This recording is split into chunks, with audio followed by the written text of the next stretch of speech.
Around the outside goes the Audi R8. Look how much Miller's caught back into play. Exactly. Miller's still such trouble. He's left on second and change.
Standing out from the crowd is a challenge.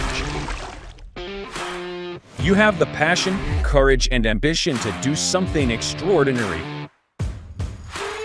You have an awesome story to tell and a wonderful vision to share with the world.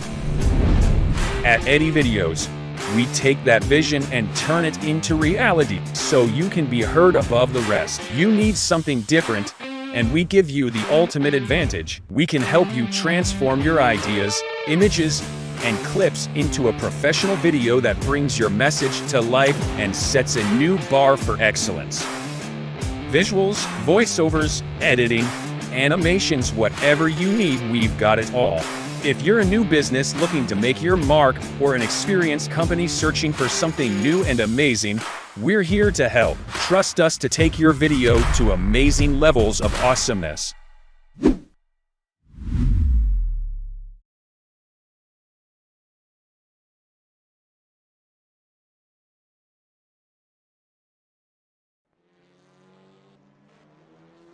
Good evening and welcome back to Monday nights, and it's the JPB Clio Cup Season 2 Round 8 live from Knockhill Reverse. This evening's race is brought to you by Simstickers and SimLife. Please go and check them out down in the description below. They provide stickers and services for all things Sims related. You can get some stickers for your sim rig, your keyboard, your steering wheel, whatever you want. Please go and check them out. That is absolutely amazing of Paul Godden and his team. They're sponsoring this season's league. Welcome in. Thank you so much for joining me. I am James Parfitt. I'm going to be joined in the booth this evening, not by Mark Fletcher. Unfortunately, Mark Fletcher is not going to be able to do the rest of the season. So we will have Callum Mileham join me for round 8, 9 and 10, where we will round out our champion as well. So don't forget, guys, you can go and check out the leagues at jpbroadcasting.com/league racing, and you can get yourselves involved in any of the leagues that we've got running next season. Of course, the Clios, the GT4s, the TCRs, there may be a GT3, there may be other leagues as well. when we can sit back and get the time to work out everything of what we're going to do next season. But let's bring you the current standings here tonight as well. In first place, we've got Pete Newman on 921, Carl Ridley on 899, Sam Van Olst on 871, Dan Mould on 830, Sam Smith on 821, Carl Jackal at 786, Lee Deemer in 7th on 773, Jono Johnson in 8th from Team SRL on 771, Alan McCain from 770 with Carl Hardy also on 770, tied in 10th place. Then below that we've got Roger Morton, John Bailiff, Stephen Burns, Duncan Murray, Parker Steele, Wayne Palmer, Martin Sampson and Craig Jones. And then rounded out the bottom, we've got Pete Van Gaal, Adam Delmont and Morgan Butler. Now in the AM Championship currently at the moment, this is how it stands. We have got Derek Crowther out in front from Danny Kazar from Mark Chappell there, and Charles Kellerman in 4th on 823. Stuart Gibbons on 822, Andy Littler on 780, Dan Lewis on 777, Edward Parfitt on 774, Rob Williams on 771, and then Chris Dixon rounded out the top 10 on 742. It looks like Andy Littler and Carl Ridley have had a moment there as they both left body parts in the gravel trap. Then behind that we've got Chris Dixon, Sir Alan Toon, Ollie Ricks, Paul Godden, Mick Barry, David Ayres, John Higgins Senior, Jason Haddington and then Steve Hansford. In the Pro Team Championships at the moment, it's iRace Esports out in front on 1,422 points currently at the moment, and that is with Alan McCain and Sam Smith. Team Goldwing, Sam Van Olst and Duncan Murray on 1269, and Win It or Bin It on 1236. Team SRL 1216, JPB on 1203, of course Roger Morton and Edward Parfitt. Optical Red on 1047 with Pure Sims on 1040. Simstickers Sim Life on 1007. Optical Green on 778. Safeguard by Result 688. Results Clothing 629. Send It or Bend It on 517. And then Team Momo on 233. Now in the AM Championships in the teams, it is Blade Designs out in front currently at the moment, and from DHD Sim Sport with Work Guard by Result in 3rd, Spiral by Result 4th, Oven Blossom Racing 5th, Triple P in 6th, Higgins Motorsport in 7th, and Air Smart Racing in 8th place. We got format will be 10 minutes of open qualifying, and then we will have Heat 1 of 20 minutes, Heat 2 with a top 10 reverse, and then Heat 3 with a top 20 reverse for Heat 3. Welcome in, Phil, as always. Sam Van Olst, this track feels weird in reverse. Yes, it does. It's a little bit different, but I'll tell you what we can do. Bring in Callum Mileham and have a chat with Callum here this evening. Callum, welcome in. How are you?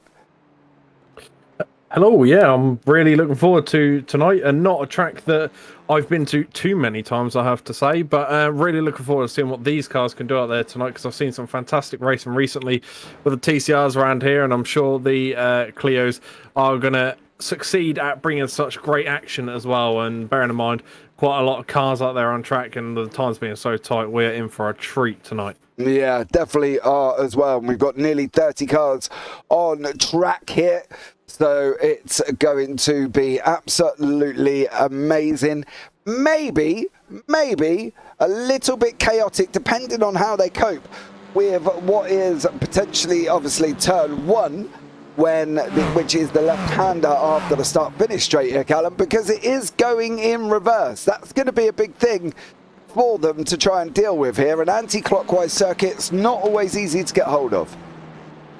No, it's not. And one thing that these cars are going to need to get used to is slight overspeed, should we say, through some of these corners. Like you say, through turn 1 could be a bit of an issue. There could be a few sends on the inside line there, because normally going around the outside line up that corner isn't easy, and while certainly going the other way around the track and trying to take the outside line is almost going to be impossible, really, when you go side by side. So fingers crossed we don't see too many collisions, shall we say, on turn 1, but I think we will see a couple of dives leading around there, and also some of the quick S-bends as well. We could see a few interesting battles going through there, especially in the first opening laps. Yeah, Dan Lewis, I love it. Who's going to do a John Brown? Basically what he's referring to is where we're coming up to now, turn 4 and 5. Basically, John Brown on the SRL TCRs the other day went over that chicane and shot the car off to the right-hand side. So everybody after that was referred to as doing a John Brown. But we'll see if anybody does do a John Brown. We'll just have to see what happens and go from there. But currently at the moment, Pete Newman sitting out in front on a 54.373 lap time here as well. Absolutely flying. You can see all the cars on the side on your timing screen on the left-hand side. Pros are red, AMs are yellow, just in case you're not aware why they're multicoloured.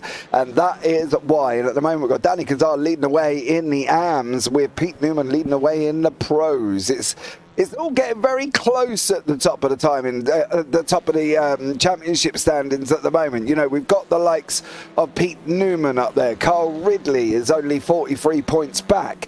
You know, Sam Van Olst, Dan Mould, anybody at the moment down into 13th, which is Steve Burns, can win the championship. And that's the thing regarding this as well, because in the AMs, it's anyone down to also 13th is able to win the championship as well. So there's still a lot to play for here, because we've still got 9 races to go.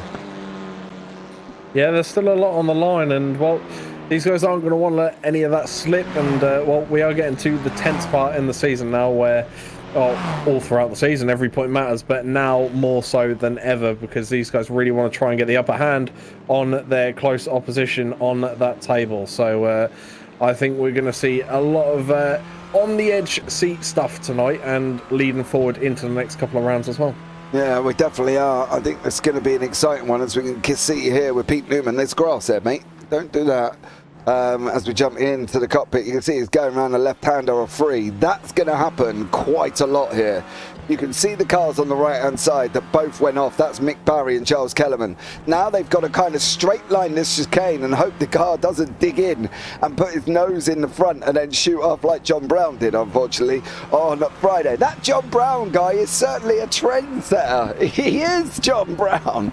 Welcome in. Hope you are well here, and thank you so much for joining me. I'm guessing it's you, because Dan's in the race, so unless Dan's manages to type and speak at the same time. But last week was interesting. You know, we were at Twin Ring Matigi East Circuit, where we had Newman win race 1 from Dalmont from Johnson. In the Pros, in the AMs it was Kazar, Ricks and Crowther. Then in the AMs again it was Kazar, Crowther and Gibbons. And then in race 3 it was Kazar, Parfitt and Goddard.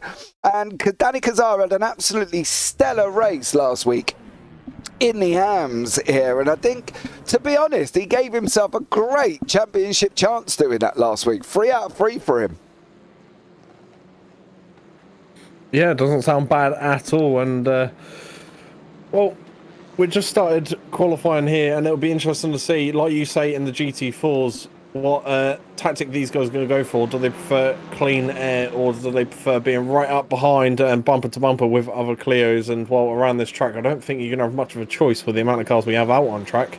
So yeah, tight, as you say, in the championship. Some good races last round out, and well, hopefully we're going to have some good stuff tonight. But I think this qualifying session is going to be an indicator as to what we're going to be in for in terms of the races tonight. Yeah, I think so. That's the thing as well. You kind of, because with that open qualifying, you've kind of got the option of even leaving it really late to go out, because, you know, you've got 10 minutes. They are only 55-second lap, so you can leave it quite late. But at the same time, you've got to look at the ipso facto of it, and the fact that you don't want to get caught up in other people's issues. You know, Carl Hardy goes on to pole at the moment on a 57.8. Lock up there as well. Crowther jumps Parfitt for the lead of the AMs. Sam Smith gets himself involved. The time's coming through thick and fast on the left-hand side at this moment in time. So we will bring you all the times when we can literally get the timing board to settle down currently at the moment. So let's see what happens as it all kind of just chills out for a minute, guys. I'm not going to lie, because we've got 29 cars. That timing tower is going to go crazy in a minute as well. And you see Newman go down there. It's incredible, isn't it? Oh, these cars are like little jumping jacks when they come down those corners there. And well, I think Carl Hardy's got probably the best strategy out of anyone so far. He's sitting behind the man that was quickest in practice. He's just behind Mr. Newman there, who's currently P4. See if that time puts him up the board or not. Doesn't look like it has. Oh, there we go. It has now. And well, Hardy once again has beaten at that time. He's getting the draft around the entire lap, and it's just fantastic stuff between these two. And well, that seems to be where the battle's going to be for this first race if things stand as they are. But there's still quite a lot of qualifying, as you say, to go. Only 50-odd second laps and 10 minutes of qualifying. So there's quite a lot of time for these guys, and quite a lot of bouncing around as well. So I hope the suspension and shock absorbers can take all the stress that they're going to be put under tonight. Yeah, and this is definitely going to be the moment where they're going to do it through that chicane there. Adam Dalmont in the next gen racing car has just got to put it on pole as well. Ted Tracks Racing, welcome in. Thank you so much. Good luck to Carl Hardy tonight. Great bloke, having met him at the 24-hour Le Mans Karting event a couple of weeks back. And then we got an interesting message from Craig Jones. Didn't even manage to get out the pits without crashing. So that doesn't really say a lot, unfortunately, for Craig. But yeah, good try, mate. Keep trying. You'll get there, I'm sure. But it is getting hotted up here as well with David Ayres on the line, Andy Littler, Alan McCain, Michael Seal, who's joined us this evening. He wanted to have a go before next season as well. So a couple of new guys in. We will be looking at opening sign-ups open for next season after, hopefully after next week's race, depending on what we're going to look at track-wise currently as well. We've got to put the track format together and whether or not we're going to do 10 or 12 weeks. So we'll see what we're going to do this time around here as well. And also same for the GT4s. Don't forget, we got the TCR sign-ups are open at the moment. Go and check that out at JPBroadcasting /League Racing. No. Yeah, League Racing /TCRs, I think it is. And you can go and have a look there and get yourselves in the 6-race calendar that's coming up as well from the TCRs. That starts on the 4th of August. So you've got 2 weeks if you want to get yourselves some great British action here as well. So get yourselves involved. Go and have a look at the sign-up sheet. Go and have a look at jpbbroadcasting.com. We have got loads going on as well. We've still got the BDLV event and we're coming up hopefully towards the end of the year, the next one, and we've got massive plans for that. I'm not going to lie. So let's hope we can get all these plans working out and how we all want them to go. But go and check it out. A lot going on at JPB at the moment as well. So many other leagues wanted at the same time. So if you're not in the Discord, please join the Discord as well for the JPB League's Discord here as well. Interestingly, that chicane has been the downfall of many cars. A TCR UK car had a suspension failure due to sending it over the curbs one too many times. Absolutely lethal. Yeah, that is the thing here, I think, Callum, isn't it? That jump from turn 4 to turn 5 is, well, we've seen Pete Newman go through there. It's absolutely mental.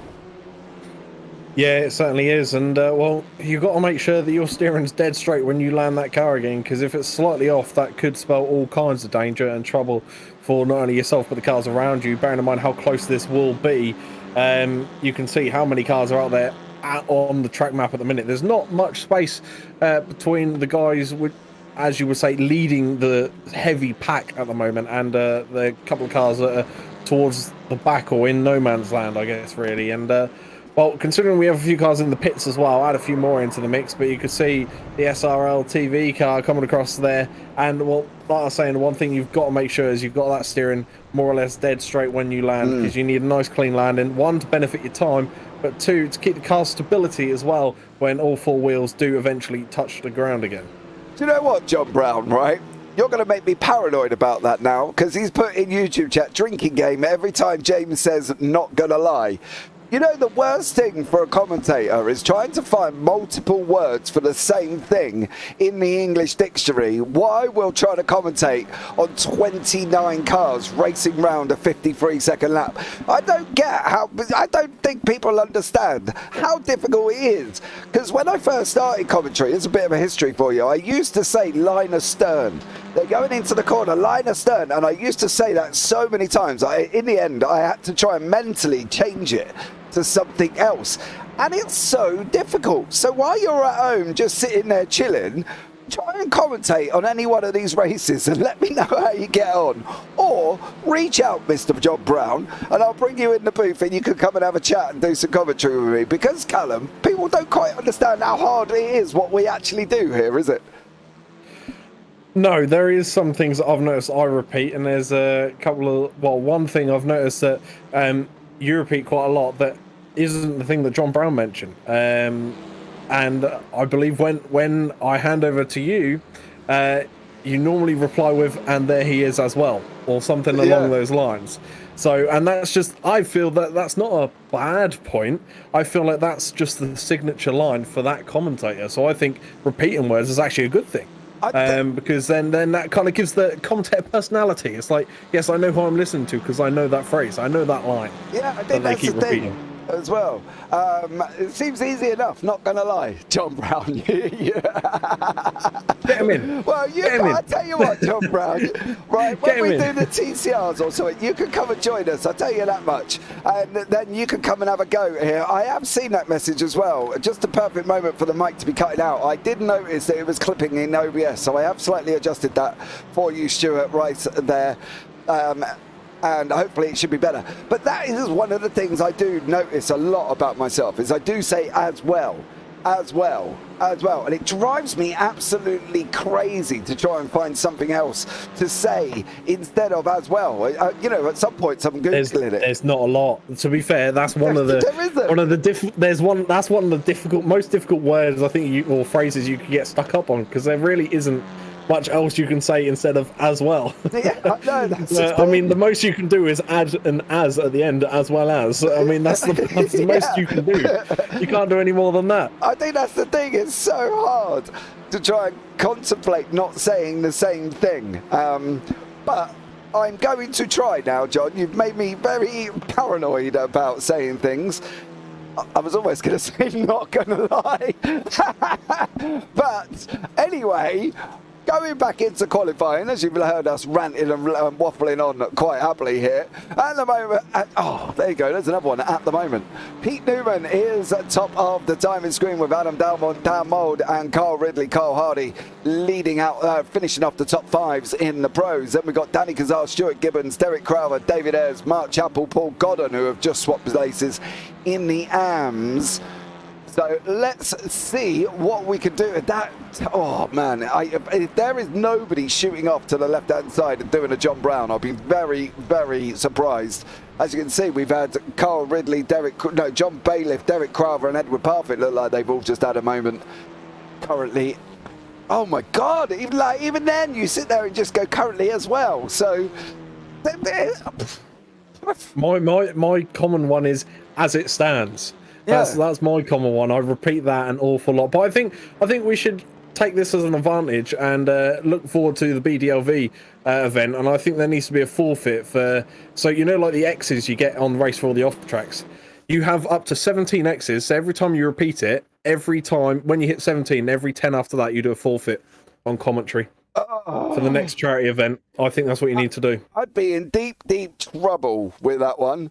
Right. I do think that needs to happen. Here is the grid for race one. Pete Newman out in front, Adam Dalmont second, Dan Mould, Carl Ridley and Carl Hardy. Then you got Danny Kazar leading the AMS with Sam Smith, Jono Johnson, John Bailiff, Sam Van Olst. Your top 10. Carl Jacklett, Stuart Gibbons, Alan McCain, Duncan Murray, Derek Crowther, Lee Deemer, David Ayres and Paul Godden rounding out the top 18. Mark Chappell, Andy Littler, Michael Seal, Chris Dixon, Edward Parfitt, Dan Lewis, Mick Barry, Charles Kellerman, Sir Alan Toon, Craig Jones and Rob Williams rounding out the top 29. But we are going to be here at the front of the grid with Pete Newman and Adam Dalmont. I think this is going to be an exponential battle between two mighty gladiators who have probably got more of an average of about 4.5k of I rating between the two of them. And then you throw in Dan Mould, who's got nearly 5 and just over 5.5k. So between them, they've got a grand total round about nearly 15k I rating. That is incredible. But it just goes to show the talent we have got in the JPB Clio Cup. And don't forget, we will be looking at releasing sign-ups over the next few days. And sign-ups are already open for the TCR, so get yourself involved. Also, I'll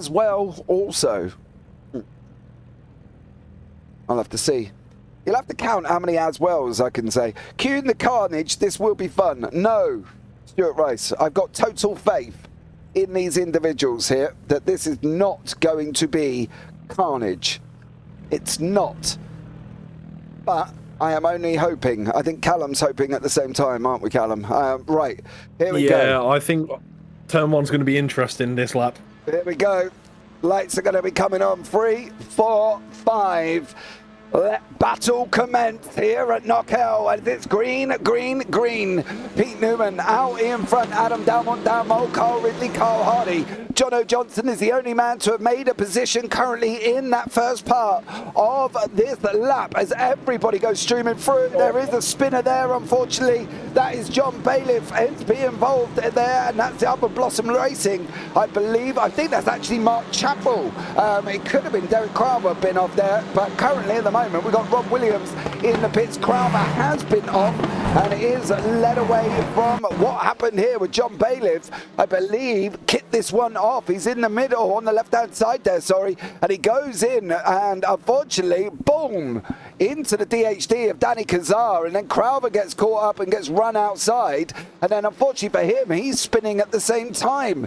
So a big meaty moment has gone on track there. Edward Parfitt, Mark Chappell are also into the pits here. Callum, I would say everyone got away cleanly, but it looks like we've had a couple of incidents of Pete Newman leading us away. Unfortunately, we have, and one thing to mention is that could mean big things for the championship standings as well. You know, Derek Crowther being pushed towards the back after the earlier incident, and Kazar's managed to keep going, and he's only just in front of Crowther by a couple of positions, but still, nonetheless, he is higher up the table as it stands. So that's one thing to look out for there, but very unfortunate incident. I think it was bound to happen, to be honest, with all these Clios going around turn one. I think we've got more to come. I don't want to be that negative Nancy and jinx everything, but we do have more incidents to come, I think, with these cars going around at this speed on this track. Yeah, I believe so. Currently, also. See, that just doesn't work. But Pete Newman, Adam Delmont and Dan Mould, you're free on the breakaway. Now, it looks like Lee Deemer, I don't know what happened to Rob Williams, but he jumped straight back to the pits right at the beginning, and I'm wondering if this has got anything to do with Mick Barry here and Lee Deemer. I'm wondering what went on there. There must have been some incident. Oh, my son didn't move.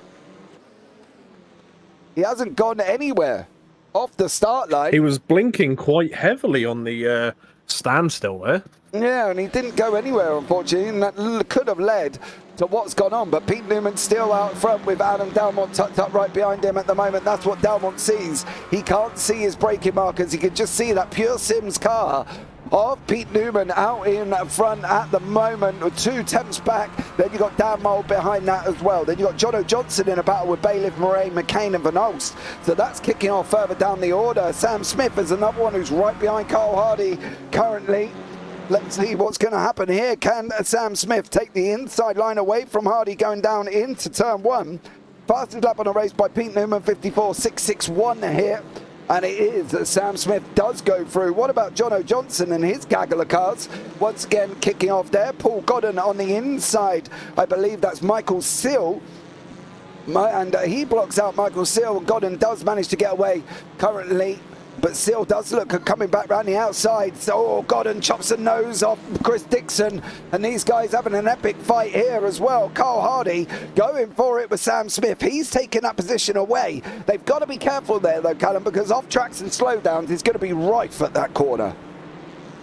Yeah, it certainly is. And well, there's a lot of places on this track you do need to be careful on. Pretty much every corner can be a big risk in these cars going in at the speed that they are. So you've really got to keep your concentration, and well, for a 20-minute race, they're going to do well to do that. And I think it'll be interesting to see how many of these drivers can actually maintain that full level of concentration that they need to defend and attack those positions that they need to get into. Definitely. I think that's going to be one of the things. Dan Mould is having a go at Adam Dalmont. They're running side by side currently here on that run down through turn 3, the left-hander, and then they're going to drop down. Dalmont's off the side of the circuit. Is he going to be able to hold it in front of Dalmont? Dalmont has got the inside line for 4 and 5. Dalmont's going to get pushed out because now he's got Carl Ridley tucked up right behind him. Carl Ridley getting up behind Adam Dalmont. Dalmont now trying to hold on to the back of Ridley, back of Mould, but unfortunately lost a chunk of time there, Callum, and is now basically about half a second back from Dan Mould already. Yeah, unfortunately, he did lose a bit of time. I think there was minor contact between the those two clears of Delmont there and Mould, but they're going to keep going, and this is going to turn into a pack of 3 looking at things as well, because Delmont is sort of slightly catching Mould just up ahead, but Ridley staying well within the battle as well. But this could give Mr. Newman a break that he needs and really start clawing some time away from this pack of 3 that are closely following him as it stands at the moment. Yeah, John Bailiff and Van Holst battling it out. Carl Jacklit's in the mix. He's just gone past Carl Hardy for that optical green. That's going to be a slowdown. I'm not going to lie. If you haven't got a slowdown, I would be very surprised. So it's going to be tough now for Carl Jacklit. Spun by Hardy. Alan McCain's going to go through as well, and Jacklit unfortunately goes round currently, and he is still off the side of the circuit, I believe, as Alan McCain battling it out here. And that is John Bailiff to the, I believe that's John Bailiff on the inside, Alan McCain on the outside as they're running down into turn 1. Massive lockups from these cars. I think that's going to be a theme this evening here, Callum, of lockups galore, because it is looking like a very locked up circuit there. Oh! David Ayres and Michael Seal having a coming together. Lee Deemer, Carl Jacklit in that one. Unfortunately there for them, and it's all looking a little bit messy currently at the moment, but Carl Jacklit is literally pushing Deemer along, and Deemer's trying to hold on as he goes around turn 3. Can he keep it off the outside? He can, but boy oh boy is he getting tense now. Yeah, it certainly is, and things are going to get even closer now as they come round past the jump. And well, one thing that did kind of cross my mind is it deemed as an off-track if you jump over the off-track part? Because Carl Jacklit didn't touch the grass at all. He jumped the grass. Yeah. So technically, would that class as an off-track? Oh, what has Edward Parfitt done? Oh, he's almost pulled a John Brown. He's trying to get out of the way for Newman, and in the process, he goes and puts it off the side of the circuit there, unfortunately for him. So, my boy not having a good time here currently. But what about going on up here with Dan Mould and Adam Delmont? They're battling it out through the track. Rob Williams apparently lost all pedal inputs completely. Now, I'm not going to lie, my boy has had issues with that as well. We couldn't get his wheel to work for some reason today. It literally just stopped having any feedback from him, and I was literally up there ages fighting with that steering wheel to try and get it sorted out, but it took absolutely forever to try and get that force feedback. So I don't know if, I'm not sure if they're both on Thrustmaster wheels, to be honest, but I think both of them have had some Thrustmaster issues today with their wheel, and it looks like Williams has had that problem and he's out. So I'm not too sure if he's coming back. I will try and find out. Yeah, unfortunate there for Rob. By the minute, Dan Mould is doing his very best to defend against Delmont here as we're coming around to the notorious jump then.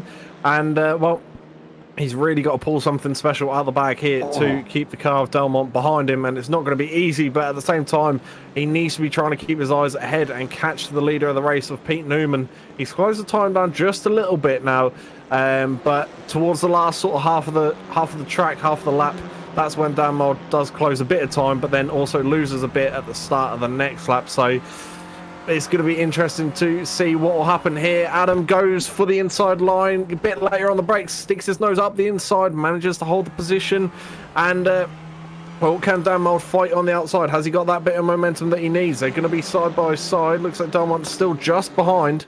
Yeah, you can see they're corner to corner there. The Clio obviously a lot smaller, so 1/10. That means that they are going to be sort of almost bumper to bumper. And well, you can see both inside wheels flicking up there for both cars as they go on. The fight resumes once again for another lap.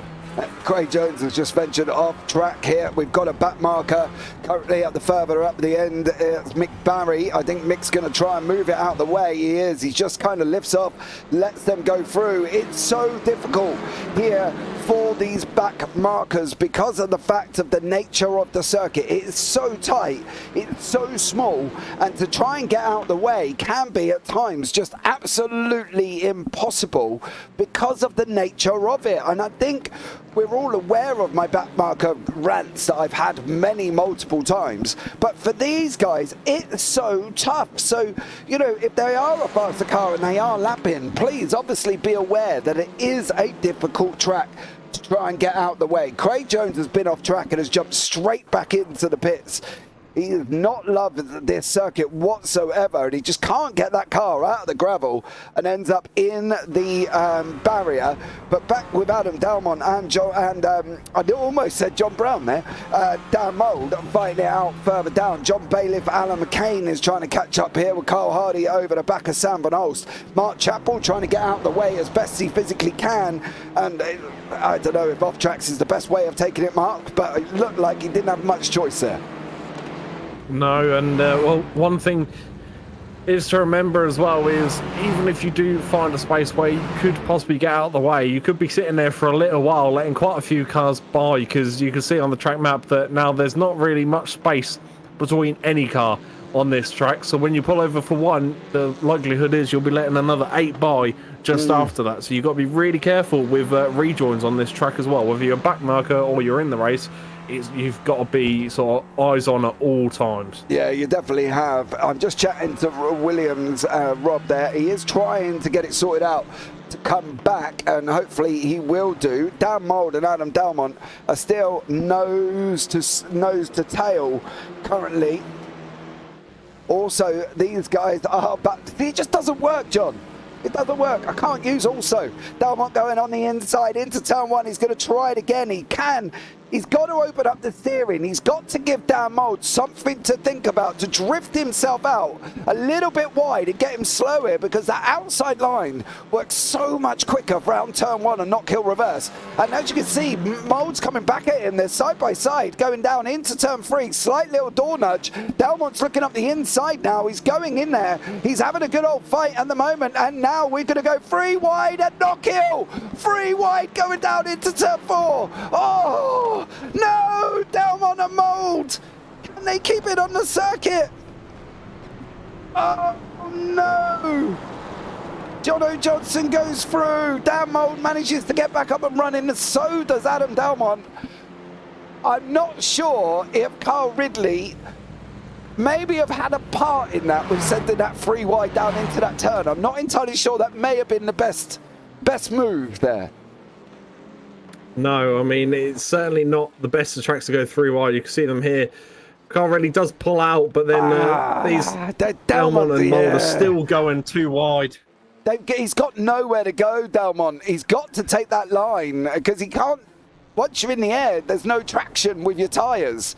So, unfortunately, he's got to take that line. And I know what's going to be happening in the mind of this man at the moment. He will be absolutely fuming with what's gone on, but there's no other place Dalmont can go. You can't tighten up that chicane enough to be able to give room for the car, and that's the problem. Down in the AMs here, we've got Danny Kazar and David Ayres having an absolute epic scrap. I want to focus on the AM boys for a minute, as we have been looking at the pros quite a lot, but David Ayres and Danny Kazar looking for his 4th win in a row in the AMs over the last 4 races. So that would be an absolutely amazing achievement between these guys. Charles Kellerman trying to get onto the back of Andy Littler. Unfortunately, there's not been some good runs here for Stuart Gibbons, Mark Chappell, Edward Parfitt, Craig Jones, who looks like he's in the pits, and Rob Williams. Obviously, as we know, Rob's had a tech failure, so you can't help that. As I say, I don't know if it's a Frostmaster thing, because my boy had it the same today as well. So, yeah. For everyone, Jono Johnson has now got Mould behind him. Team SRL, first rules of racing, don't take out your teammate here, Callum, and let's hope we don't see that.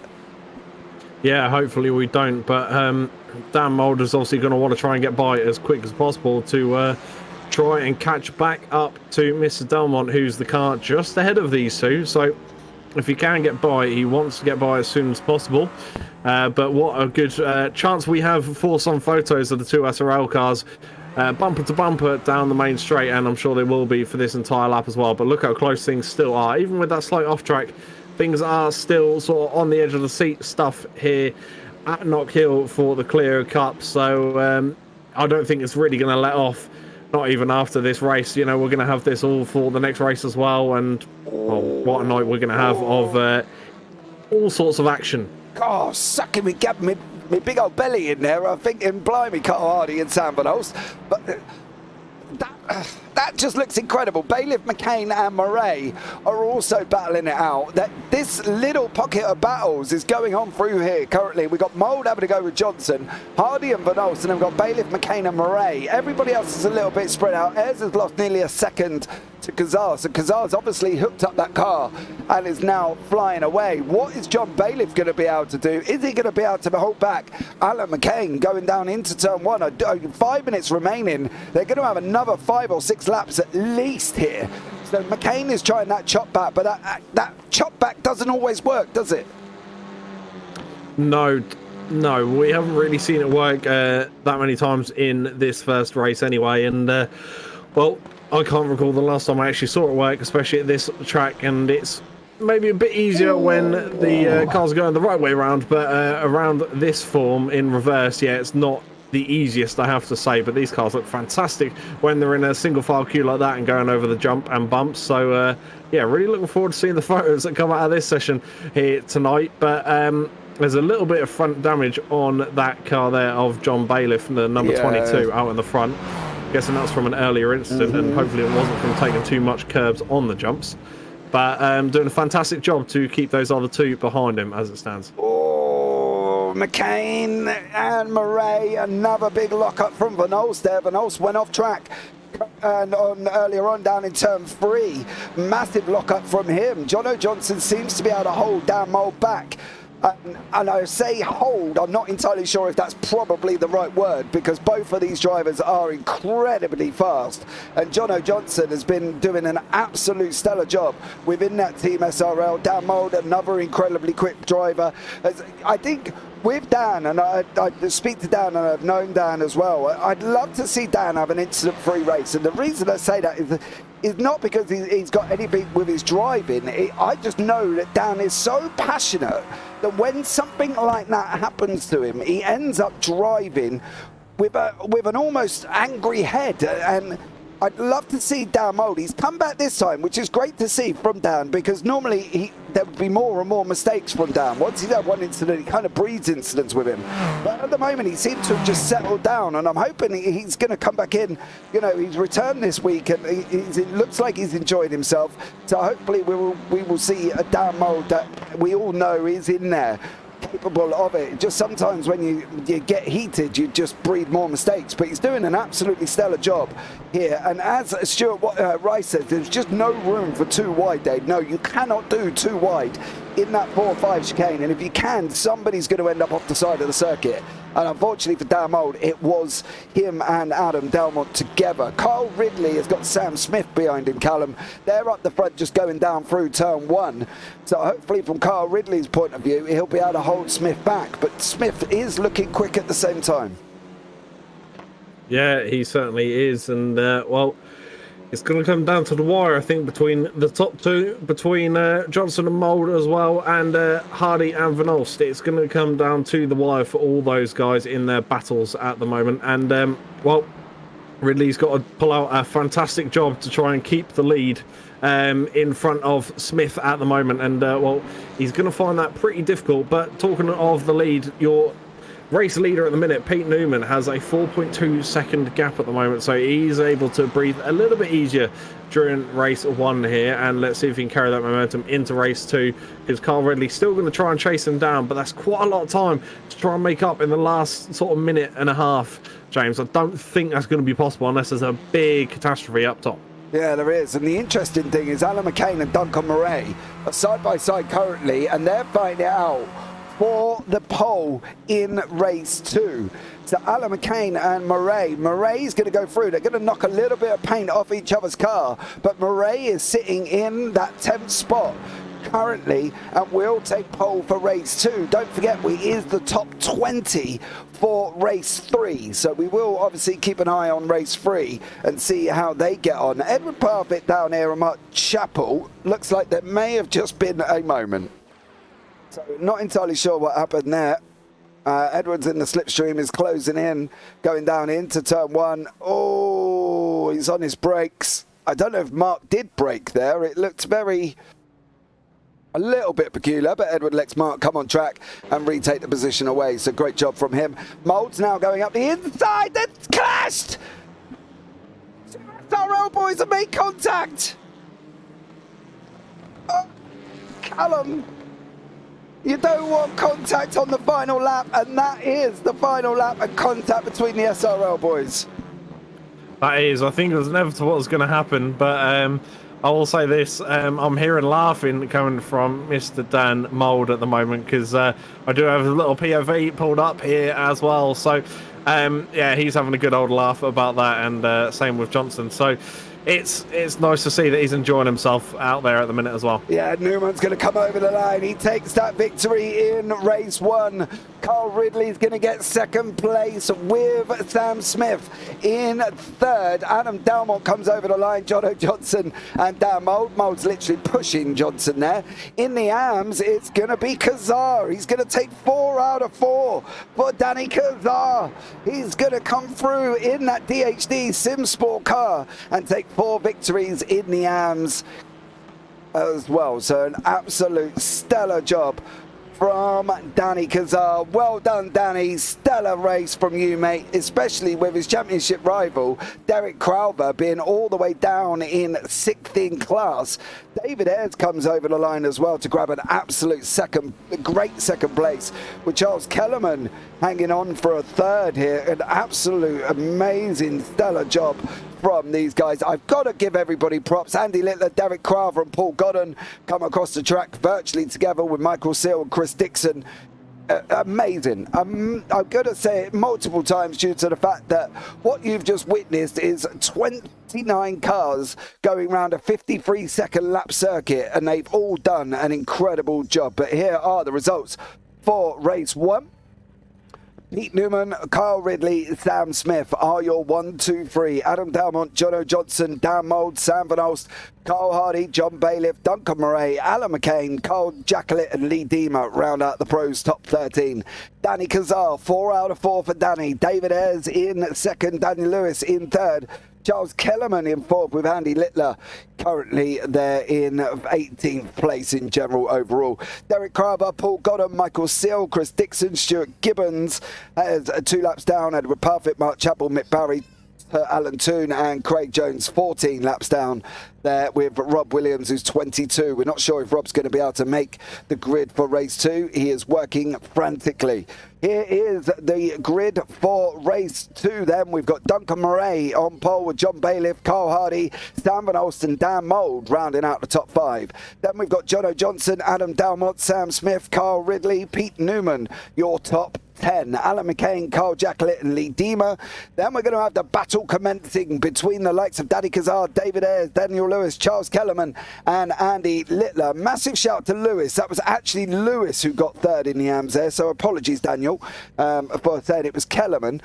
Then you got Crowther, Godden, Seal, Dixon, Gibbons and Parfitt and Mark Chappell, your 25th. Then you got Mick Barry, Sir Alan Toon, Craig Jones and Rob Williams, your last final car. Not too sure if Rob's going to be able to make it. I am constantly trying to, talking to him at the same time.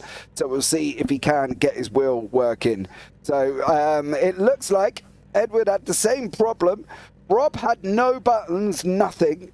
Edward didn't want to shift up. Didn't want to go into first gear, so he couldn't go anywhere off the start line. So I don't know if Thrustmaster are... I don't know if they're having issues, if they're not, or what the situation is there, Callum, but it just seems weird that both of them went at the same time. Yeah, a very strange one, that one. One thing I do want to pick out, though, from race 1 is, yes, Deck Crowther wasn't up in the positions that we normally see him in, you know, battling with Kazar, but I will say, fantastic drive from him, because he claimed 8 positions back or so from that race, well, lap 1 incident. So moving down to dead last of all the cars that are out on track to then pull back 8 or so cars. Fantastic job from him. Yeah, it's probably not enough points that he needs, but it's certainly a good platform to bounce from. So I think that's going to be the battle going into maybe not this race, but maybe certainly the last race when we have that reverse grid come into play between Crowther and Kazar for that championship battle. Yeah, definitely. Jono ran out of fuel, so that's why he was being pushed across the line by Mould there. So Jono Johnson did run out of fuel. So Yeah, unfortunately for them. Right, we have got about 5 minutes. Not quite sure why my UI all of a sudden has popped up. But we have got about 2 minutes left before they've got to get onto the grid. They do take about a 5 minute just to give them a bit of a break because it's quite intense at the end of the day for that. So let's see how race 2 goes. Duncan Murray on pole. Now that's going to be interesting due to the fact that Duncan is quick and he can defend. So from his point of view, he's got to really look at basically being able to try and get away, I think, for Duncan Murray. I think that's what he's got to try and do. Yeah, well, I think when it comes to defending, it's easy and difficult at the same time. The track's a lot tighter than most out there in the calendar. And, well, when you're out in front, you've got kind of the easy job. But at the same time, there's some corners you have to be a bit more wary of in case of any sends up the inside, like we saw a couple of times in turn 1. You've got to be very careful and keep an eye on that left-hand mirror when you're going to take your normal racing line, because if someone tries to send up the inside, well, we've seen what happens there, and it ends up 2 cars off track rather than just the 1. So there's a lot of places you do need to be careful, but I feel it is a little easier here to defend. Yes, these cars are smaller, but still, there's not much play in the track considering the momentum you're carrying. It's harder to take different lines with the altitude differences and things around this course. So yeah, big challenge for these races ahead. Yeah, definitely. They're going to the last 20 seconds. They will look at getting out on grid here as well. Robert Williams is not going to be able to make race 2. Apparently, he is now, his computer has decided that his driver's gone missing for his steering wheel and is turning around telling him that he's got no driver for his steering wheel. So unfortunately for Williams, it looks like it could be a little bit of a terminal one for the evening, but we're going to have to see here. Craig Jones has made it back in. I know Craig's not a lover of this circuit, but he has managed to make it back on track. So let's see what happens here with Duncan Murray and also John Bailiff. The lights are on. The lights are running. 2, 3, 4, 5. The top 10 reverse for Heat 2 is green, green, green, with Duncan Murray leading the way. John Bailiff got an absolute banging start there, and he's going to be looking at trying to challenge Murray round the outside. They've all got to try and make it through this corner cleanly, and they kind of all do. Everybody a little bit more cautious than they were last time out, and everybody is through apart from Chris Dixon, Paul Godden and Edward Parfitt here. Not entirely sure what went on further back, and I'm just wondering whether or not they all locked up at the beginning, and that is where the issue lies. Mark Chappell's on the left-hand side. He goes in a little bit too hot. My son's, rubbish internet again. Unfortunately for him, is causing him a little bit of a problem. But I think that was just generally where they were all very, very slow through that corner, Callum, as well. So Bailiff now jumped Murray, and Murray now trying to have a go back through Bailiff with Sam Van Olst tucking up behind him in third. Yeah, and like you say, you know, when things are slowing up that much, it's like the initiation of a big pile-up, really, for a lot of these cars, and especially around this course. And, well, one thing to notice is Kassar's gone into the pits. So, again, another spanner has been thrown into the works, because now Deck Crowther is way above Mr. Kassar. So, this could be retribution, really, for race 1, and, well, Crowther could come out on top big time in terms of the points. Yeah, I'm wondering if Kassar may have jumped the start there. I think that may have been causing one of the issues. He might have jumped the start. Oh, that's the 29 of Jono Johnson. He's going to come back in, and that's the number 2 of Sam Smith.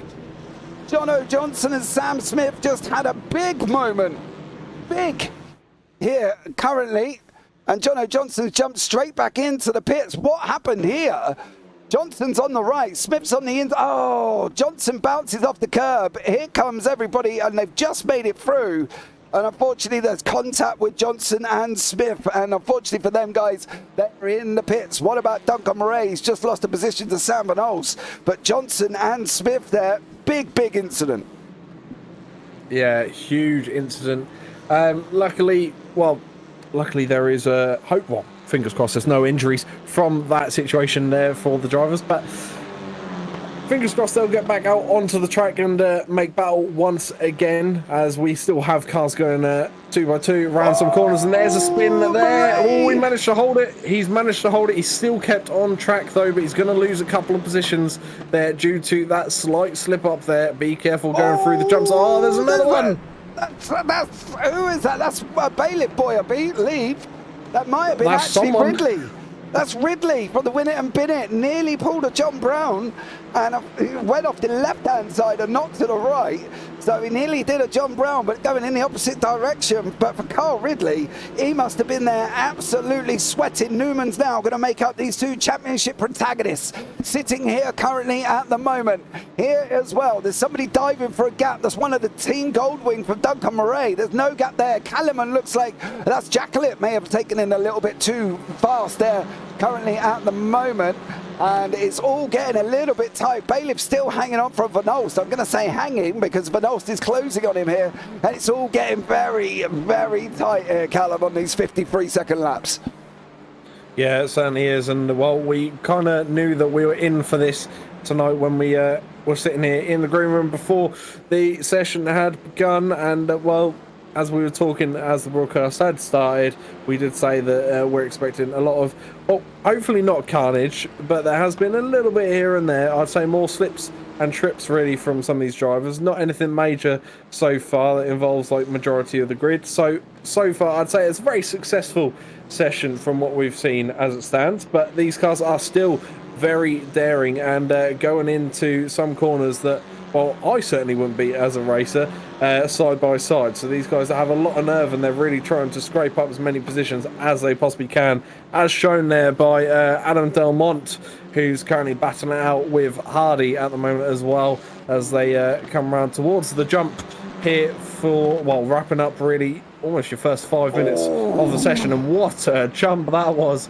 from Delmont there. There's going to be some fantastic photos coming out of tonight's session, James. I have to admit, with these cars in the air. Definitely is. Mark Chappell battling away with Chris Dixon and Craig Jones. There is Jones in the mix here. He doesn't like this track. So for Jones's point of view, he's going to be just basically trying to score as many points as he can here. The whole field is spread out with 25th place Sam Smith here currently at the moment. Johnston's out, Williams is out, and Sir Alan Toon, who I've just seen has unfortunately bounced his sore shoulder, so he's had to retire this evening. So sad times for Sir Alan Toon. But Dan Mould and Adam Dalmont are commencing their battle. Let's hope it doesn't finish the same as it did in race 1. Yeah, fingers crossed it doesn't. And well, one man that will be happy so far is Mr. Mould, currently holding the bottom of that podium there in P3. But look how quick Delmont is through some of these turns. He is catching ever so slowly, and well, Mould is going to have a tense battle, I think, throughout the rest of this race, because he's going to be looking in towards his mirrors, and he's a little stuck there. Hesitation from Parfitt Jr., but he gets around nice and tightly. I think that was Parfitt Jr. Yeah, it was. He's trying to get out of the way.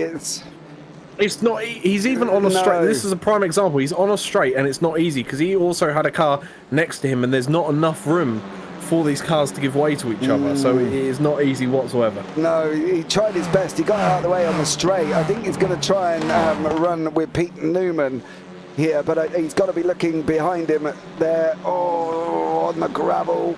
Watch it, watch it, watch it. Coming back on. Go through 4 and 5 and let. Oh, he's disappeared. Ah! He's off. Unfortunately for my boy, our rubbish internet playing a little bit of a part in that one. I got a funny feeling for Pete Newman, but Bailiff and Van Olst having a couple side by side going down into turn 1 there.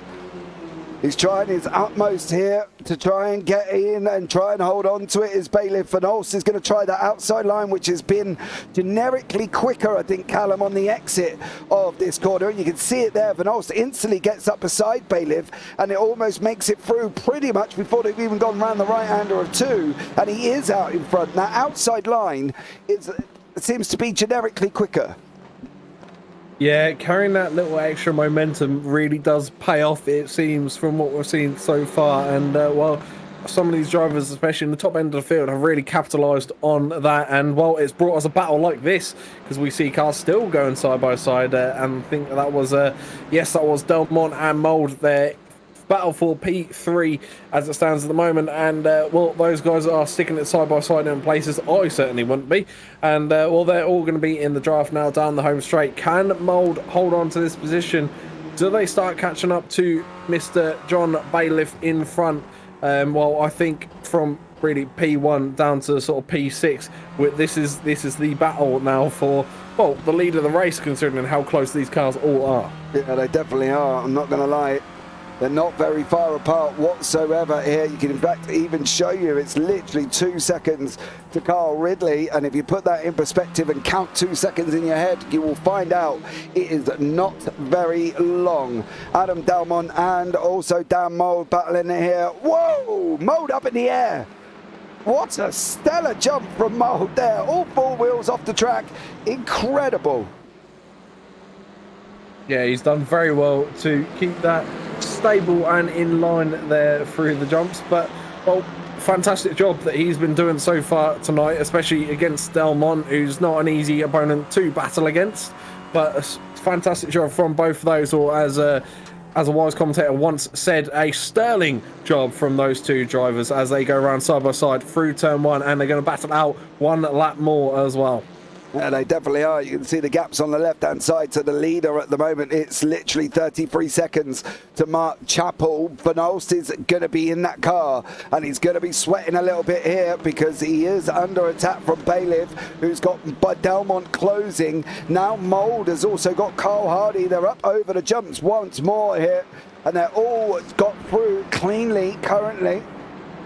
Let's see what happens and see whether or not these guys can keep these cars on track. Carl Ridley at the back of this pack having to go with Carl Hardy, and then Newman bringing it up as well, just picking up places gently is Newman. He's doing what Newman does best. He reminds me of a Kimi Räikkönen in reverse grids. He literally will only pick people off if there's an issue. Ridley has just almost had a go with Mould. Carl Hardy did his try as well round that inside line as they're coming off that run round turn 2 now. Mould on the right hand side, Ridley on the left. Mould for the SRL, Ridley for the result Clothing. Safeguard Bar Result boys having a battle with the win it and bin it of Carl Ridley, and they're all going at each other here, Callum. There's just no room at the inn anywhere on track at the moment.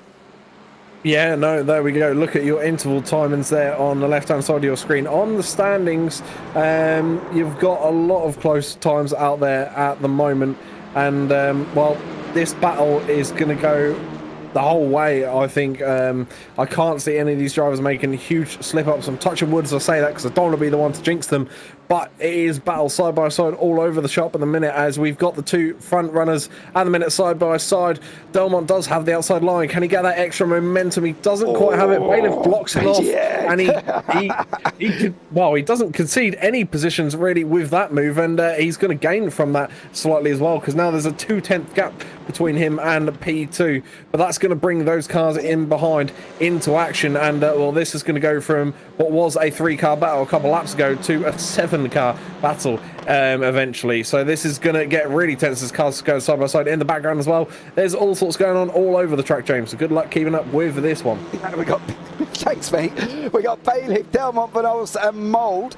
Then you've got a 1 second gap to Hardy, who is Ridley and Newman, and then beyond that you've got about 4 seconds back to Alan McCain. But we are going to be too wide, too deep going down into turn 1. How is this going to pan out? Bailiff's on the left hand side, Delmont's on the outside. Van Olst has put himself in.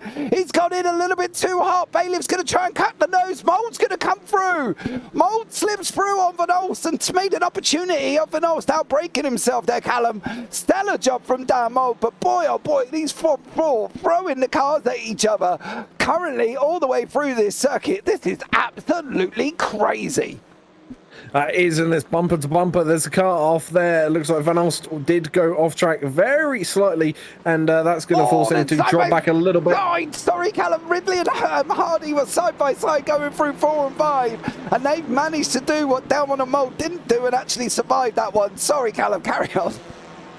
No, that's fine. You're more than welcome to interrupt whenever, because there is action, like we're saying, all over the track at the minute, and it's not going to end here because these guys are going to look to go, surely not, 3 wide into turn 1. Then Bailiff, Delmont and Dan Mould Delmont goes to the outside line. He's outdone himself. He's outdone himself completely. He's gone off. There's no way he's coming back into that battle now. He's down into P7. He's going to have to get that car up to speed to hold P7 because just down the road is Alan McCain, who's going to catch up very quickly. So he really does need to get that car in gear. Dan Mould moves up to P2. We've got some back markers just ahead, so this could put a spanner in the works for some of these drivers because, like we were saying, it's not easy to get out of the way. So Mr. Parfitt Jr. does have the luxury of trying to show how to do it properly, and as he gets a bit on the brakes there, that sends the leaders up into each other, but he's done very well to get out of the way there and let the leading cars through, so well done from Mr. Parfitt Jr. as the leaders are still battling out. There's a bit of damage on there, but he's plodding along nice and tight. Yeah, bless him as well. He had the highs of last week where he was second in the AMs, and now unfortunately, Mould's gone in hot. He's going to lose a position to Van Olst. Is he going to lose it to Ridley? They're going to be running side by side. They're going to be leaning on each other here. Van Olst is trying to, well, I'm not sure what Van Olst is trying to do here. I think he's trying to give the draft to Mould. Mould's trying to take it away from Ridley, and Mould now does slip in behind Van Olst once more, and it is still Bailiff out in front. How has he managed to hold on to this one? He has had literally people throwing things at him as they've now got Kellerman coming up on to be lapped as well, and Charles Kellerman has now got to try and jump out the way at some point. He's going to try and make it onto the straight, I think, as Kellerman he is, and now I do expect Kellerman just to move straight away. He does as well. Excellent job there from Charles Kellerman. Great way of dealing with back markers, both there from Edward Parfitt and Charles Kellerman. Stellar job.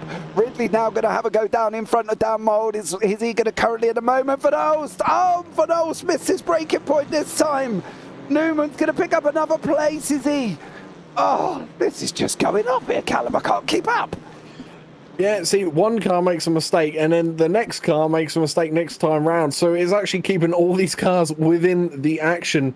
And those that are out earlier on in the race or gone off track a bit earlier on have made their way back into the battle as well. They're spread out a little bit more now, but Mould is in a teammate sandwich at the minute. And, well, Delmont back here fighting in P8 currently. He's trying to get past Alan McCain for that P7 position, which is where he was when they had the off track. He's gone for the inside line. Looks to be side by side now with McCain. McCain holds the inside, but he's now going to be forced to the outside line. Delmont's going to have the advantage going down the home straight. He's going to get the position done nice and cleanly, and he's going to have that extra little bit of momentum all the way down the straight. Jacqueline is also going to look to get up the inside line of Alan McCain. Can he hold it round through turn one? Can McCain get the extra momentum he needs? No, it looks like Jacqueline's going to go clean through on turn one there. Gets the position, but McCain does have the momentum. So can he claw it back in the next couple of turns? Yeah, he's going down the outside of turn two. He's going to have the inside for free as Jacqueline. He does. McCain realises he can't do a lot about that.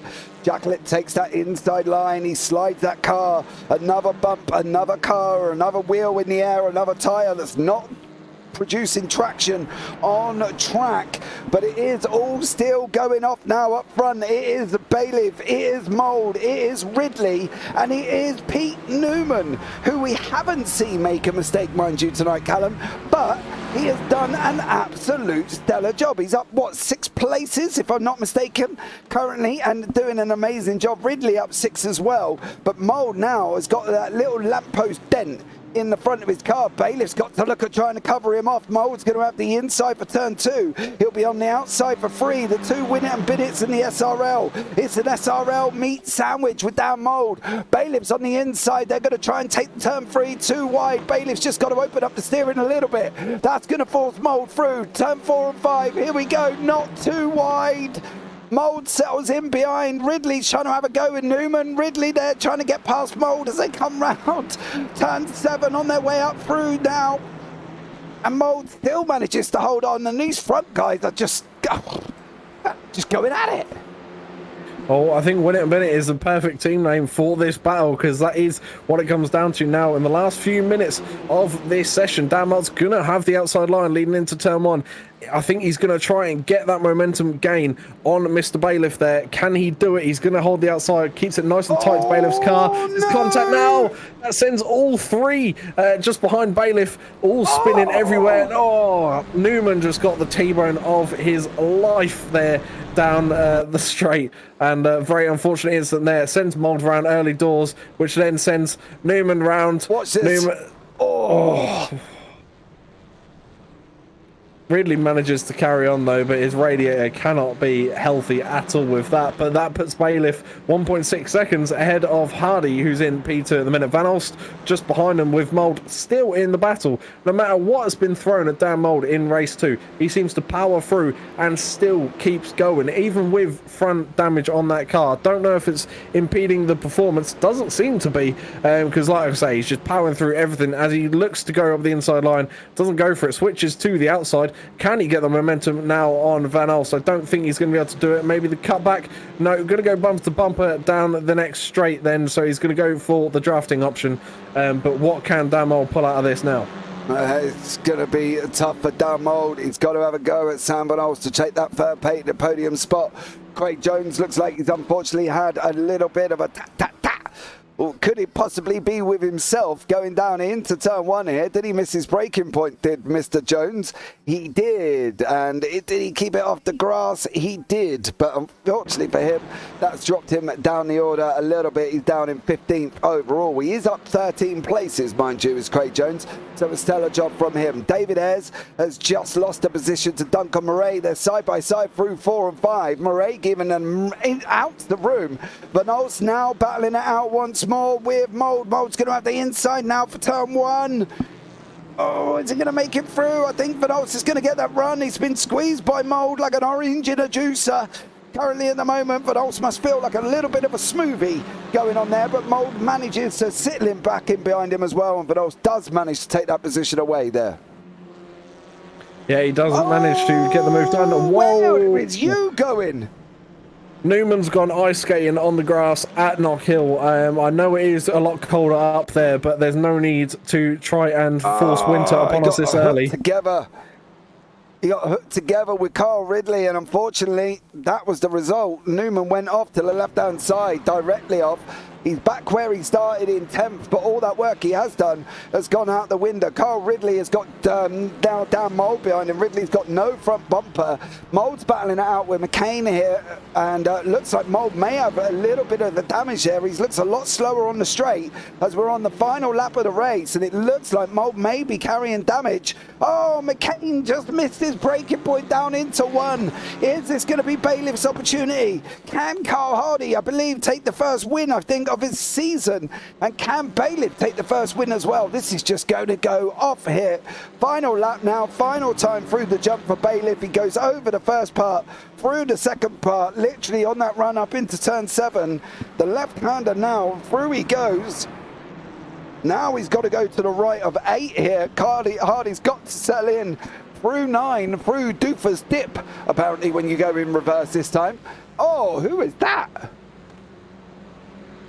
That's weight reduction package 2.0. That's getting rid of your front bumper, your bonnet, and your steering axle. So interesting tactic there for that Clio. Not too sure who that is, but they're cutting across the grass now. Yeah, Bailiff did take that victory in race 2 with Carl Hardy and Delmont. Stellar job from them. Down in the arms, Crowther did manage to take a victory here. So great job from Derek Crowther with the likes of David Ayres. Again, another second place for Ayres with Dan Lewis, this time in 3rd, who was also 3rd in race 2. So an absolutely amazing job. We're just going to wait for the last of the back markers. It looks like Michael Seals left half of his car on track as he's battling out with Carl Jacquelet on that run down into the line now. Seals on the right-hand side, Jacquelet's on the left. Seals looks like he's got more pace. He does come over the line, takes that position away from Jacquelet. So an absolutely, well, manic, chaotic race in race 2. It was just absolutely unbelievable to watch. But let's bring you the results. John Bailiff is your winner. Carl Hardy second, Adam Dalmont in third. Then you got Sam Van Olst, Carl Ridley, Dan Mould, and Alan McCain, and Lee Deemer rounds out the top 8. Then you've got Derek Crowther, your winner of the AMS here in 9th, Pete Newman 10th, David Ayres 11th, Duncan Murray 12th, Dan Lewis 13th, Mick Barry 14th, Paul Godden 15th, Andy Littler 16th, Mark Chappell 17th, and Chris Dixon in 18th place. Then on from that, you've got Carl Jacklett, Michael Seal, who will be pole for race 3. Then you've got Craig Jones, Danny Kazar, Sam Smith, Edward Parfitt, Charles Kellerman, Stuart Gibbons, Rob Williams, and Jono Johnson. And then you've got, of course, Sir Alan Toon, who unfortunately did not make it due to a injury. So race 3 is going to be exciting. We are just going into a 5-minute warm-up for these guys. Well, more of the same, please, sir. I mean, we're certainly ordering that, that's for sure. And well, it looks like Rob Williams has managed to sort out the issues he had, and well, hopefully if he's able to return to the tarmac, there he goes, and hopefully we'll see him now for the final race of the evening, which would be nice to see him get his car out there and get amongst the action, because, well, what action we've been brought so far, it's been chaos, but a good kind of chaos, I think, for this racing session tonight with these Clios. I have to admit, I didn't expect to be seeing this much action today, because or if I did, I would have brought a spare pair of pants as well, because this has been absolutely chaotic, but really enjoyable at the same time. Yeah, definitely there as well. Craig Jones says, it was me with the weight reduction package. So clearly for Jones, he was the one running without any form of bumper or anything on his car there. So my poor mod, who has had issues, bless him. Yeah, but there we go. Not a lot he can do. Doesn't love the circuit. He has already said that. I am, however, do you know the thing is, right, we've got admins, obviously. We've got, you know, Craig, Roger, and Jason Haddington who are doing it all. Every time I go in with a calendar to suggest a track or something, they always come back and tell me that, no, we're not doing it. It's a crazy circuit, don't like it. So when I say to them, come on then, give me a calendar or give me something to try and go by, they never do. So we end up at circuits like this when they let me make the decision. You know, what are they expecting, Callum? I honestly, I'm staying out of this one. Yeah, I'm not getting involved. I've been there before, and it's not worth me getting involved. I'll stick to the stuff I know. But I have to admit, I can't take anything away from these Clio Cup drivers this season, because I will say, no matter what combination it's been, whether it's track layout, whether it's short, large, reverse, upside down, it doesn't matter. These guys have done it. They've nailed it every week. And yeah, there's, you know, we do have a little bit of contact here and there, but that's what the Clios are made for. They're made for little bumping here and there. They're made for door to door. They're, you know, they've got that terrible paint on them because, well, they've got to trade it with other Clios, so you don't want to put the expensive stuff on. So all in all, these guys have made fantastic. Is that your excuse for Rob Williams being in a lime green car and not in that dark green? No. Where's the Triple P dark green, or is that not what you're doing? I can see the Triple P dark green. No, that's what I have on at the moment. No, I'm seeing a light green. Oh, okay. No, so I think there was 2 different ones. We trialed the light green. We did trial the light green, but we have something coming up. We have something in the works. But dark green is the main go-to. So from what I can see at the minute, it's dark green. So maybe he's reverted back to the old one, because that was the one that I used to run as well when I was in the Clio Cup, because it has my old logos on the back. So yeah, that's our old style livery right now that he's running. I am re-downloading it just to make sure, but I'm pretty sure that's what he's had for the whole of this season. I'm not going to lie. He did have the lime green one, but for some reason now, since he's rejoined, I've now got the dark green one, because he was lime green to start with. Well, maybe it's so you're not wrong. Okay, well, we'll see. John there says, I tried to enlighten you to the joys of Catalunya upon Tyne. Well, the difference between Knockhill Reverse and Catalunya, John, is you can actually overtake people. So, you know, That's the I don't like Catalonia. I've got to be honest. I'm not a lover of Spanish circuits at the moment. Yeah, I've got a race coming up this weekend at Aragon, the new one in Spain. So that's going to be an interesting one. But Spanish tracks and me just don't go together. Right, here is the grid for race 3. And it is going to be Michael Sill here with Carl Jacklett, Chris Dixon, Mark Chappell, Andy Littler, Paul Godden, Mick Barry and Dan Lewis with Duncan Murray and David Ayres. Now, I've just spoken to Michael. Michael has just messaged me and just said, hey, mate, just to let you know, because he's new in this race, he will be starting from the pits. So Carl Jacklett will be on pole position, okay? Pete Newman, Derek Craver, Lee Demon, Alan McCain, Dan Mould, Carl Ridley, Sam Van Ols and Adam Delmont rounds out your top 18. There. Then you've got Carl Hardy, John Bailiff, Craig Jones, Danny Kazar, Sam Smith, Edward Parfitt, Charles Kellerman, Stuart Gibbons, Rob Williams, Jono Johnson. Not too sure if we're going to be seeing Jono or Sir Alan Toon, so we'll have to play that one by here. But we are going to have Carl Jacklett on pole. Michael Sill will start from the pits. He doesn't want to get involved in the championship, and he's basically said that he will be starting from the pits. So here we go. The lights are going to be coming on for this third and final race this evening. Carl Jacklett is your lead man currently at the moment. You can see it here as they're on that run now down into turn 1. It's going to be Jacklett with Dixon, with Chappell as they all come racing over the crest of the hill. Are they all going to make it through? That's going to be the question. This is what we're looking out for. Or everybody round turn 1 for the third race and final race of the evening. They all do make it through. I'm so proud of everybody here for race 3. But it's Carl Jacklett out in front with Chris Dixon, Mark Chappell, Andy Littler, Paul Godden, and then you've got Duncan Murray, the first of the pros, coming through the field here as well, with Ams in front of him currently at the moment, and led by Carl Jacklett, of course, as Murray is battling it out with Pete Newman. They're going to be side by side through 4 and 5. There was an incident in the back. That's Mick Barry. That's the results boys. That's Carl Ridley. That's David Ayres, unfortunately, as well. They looks like another Goldwing one has gone off. That's Van Olst, and it's all kicked off further on down the back of the field here, Callum. But I was going to say everybody got away cleanly, but it looks like some people may have had issues. Yeah, there was a couple of issues in there, so it wasn't a full clean start, but certainly the very early stages were a bit cleaner than most. But there's contact there between 3 or 4 cars leading into the braking zone of turn 1. All cars managed to carry on, though, by the looks of things. Chris Dixon has suffered a bit of momentum loss, and, well, Pete Newman is going to go side by side now through some of these tighter turns, going to hold the outside line and almost sending it into a Tokyo Drift style entry into that corner there, coming down towards the jumps. We know how much airtime Pete loves to get in these cars. Does he do the same here? No, he takes a bit of a safer line this time as he's chasing down Littler, and Dan Mould he's on the attack. He's going full aggression mode, and well, he's picking off cars left, right and centre for fun at the moment.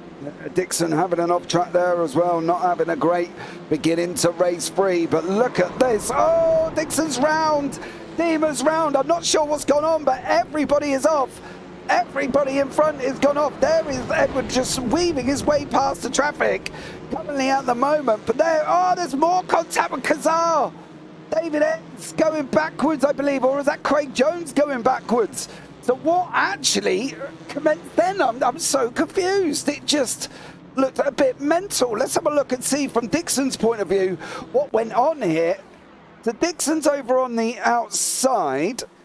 That's Godden and Littler, I believe. Oh, they make contact. Dixon goes in a little bit too hot. That's not the beginning of this other incident. Is this the Williams Bailiff problem? No, I want to go further down than that. I'm trying to see where it went again here. I think it went again here with Dixon and Lewis. He's trying to get out the way, ends up being spun from Deemer, comes back across. There's contact Crowther. Oh, it's contact with Crowther. Yeah, Crowther, and that's already going up the pit lane. I think Gibbo managed to make that one through.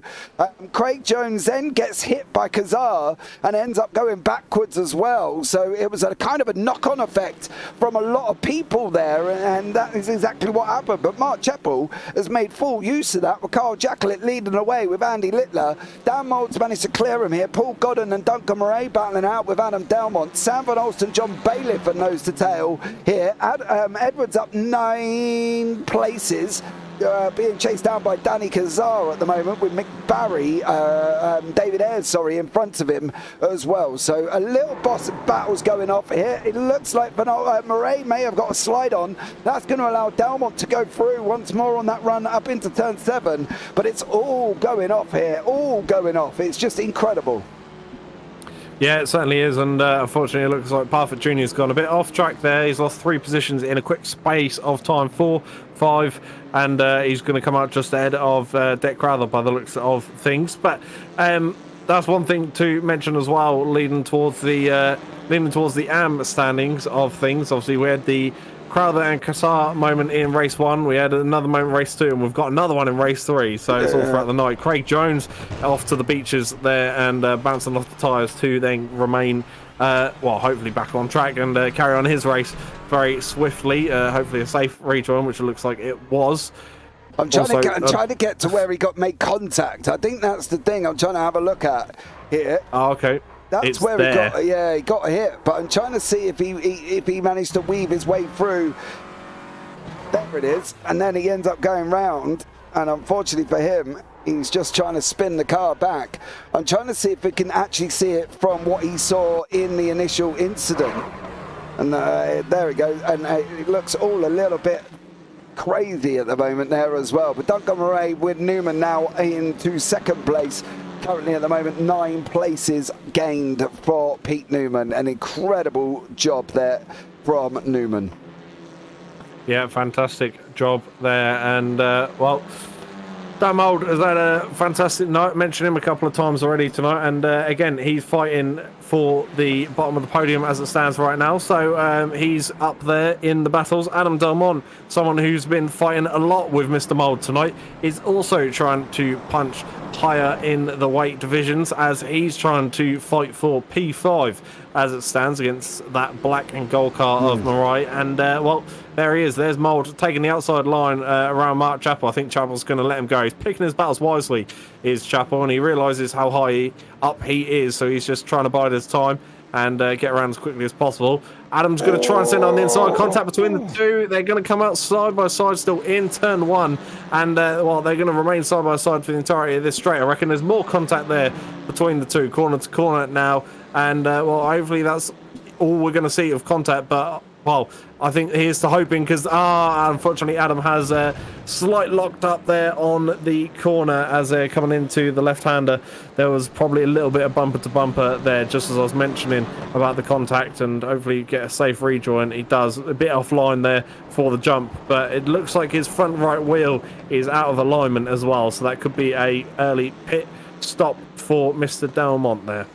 Yeah, he is. He looks like he's a little bit crooked here as well. So let's see from Delmont's point of view, what's he going to be able to do? No, he's into the pits. He hasn't got a lot of choice there. Jacquelette's now got Newman alongside. These guys know each other from other series, of course, that they have raced in together. So Newman is now with Jacquelette, so he knows he's got to be careful, because Jacquelette does not give up that easily. Newman's trying to slip up the inside of turn 3. They're leaning on each other on the run down into 4 and 5. Newman needs to win in this race. He needs to hold on. Mould's now getting involved once more. Mould and Jacquelette, we've seen what can happen here. So let's hope that we don't see a complete and utter retake of incidents previously, where they've had contact, of course, but it is going to be a little bit crazy with Dan Mould and Carl Jacquelette at the moment. Yeah, it certainly is, and we've seen it all night so far, and we know Dan Mould isn't scared to go send those moves up the inside or outside, and there's contact there between the two. Carl Jacquelette and Dan Mould have both ended up making contact, and that sends through some of the cars that were chasing just behind, and unfortunately those two do get back going again, but they have lost a position in the process. Yeah, I've got a funny feeling here. Mould was alongside Jacquelette. Jacquelette squeezing away. Mould again up the inside. Jacquelette still coming across. He was in his rights for a little bit there for Jacquelette, because Mould wasn't completely alongside. You know, you can't generally give a little bit of a nose hair and say I'm alongside you. Parfitt and Williams, this is going to be an interesting battle, I've got to be honest, because obviously both of these guys are battling it out in the AM Championship as well. So let's see how this one kicks off here with Parfitt and Williams. I know Williams is trying to be determined to finish ahead of my boy at the moment, but Edward, I believe, has got the jump on Williams by 3 points. Of course, Edward scored points in the last 3. Williams is off the side of the circuit.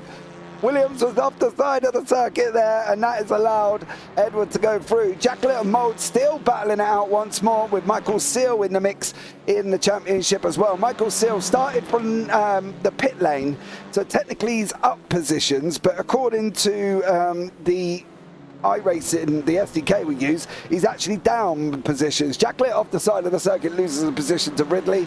David Ayres and Daddy Kazar still battling it out here, Callum. Yeah, they certainly are, and well, what a battle it is. Kazar's trying to get as high up the table as he can. I would say Deck Carruthers going to be chasing him, but there's quite a difference between those two at the minute. There's a good 8 or 9 cars between those two, and there's a bit of airtime for David Ayres as he comes around trying to keep a hold of that rear end of Kazar there as they come around to almost round off the first 10 minutes of this race, approaching the halfway mark. And, well, if Ayres can keep it close to Kazar, he may be able to pick up a little bit on that pace and keep Mr. Delmont, who's not exactly slow around this course, behind him and lock onto that P12, possibly even gain up to that P11 as these cars lock up and the brakes red hot there into turn 1 as these guys come around wrapping off the first 10 minutes. So fantastic stuff from these guys so far, and well, I think this battle between these two could go the distance, judging on the pace over the last couple of laps. Yeah, definitely. I think it's going to go off here still, and I think there's still battles to have, and there is now with Andy Littler, Stan Van Olst, and also Carl Jacklet with Michael Seal behind here. Van Olst trying to get through. This is an Am and Pro fight, of course, so this is going to be a spicy one here. Of course, as we know and as we've learned, Andy Littler doesn't have to move over. If you want to pass him on track, so let's see if he can. Can Van Olst make it through on Littler? Littler closes the door. Van Olst and Littler make contact. Seal's trying it there as well. Seal's gone round.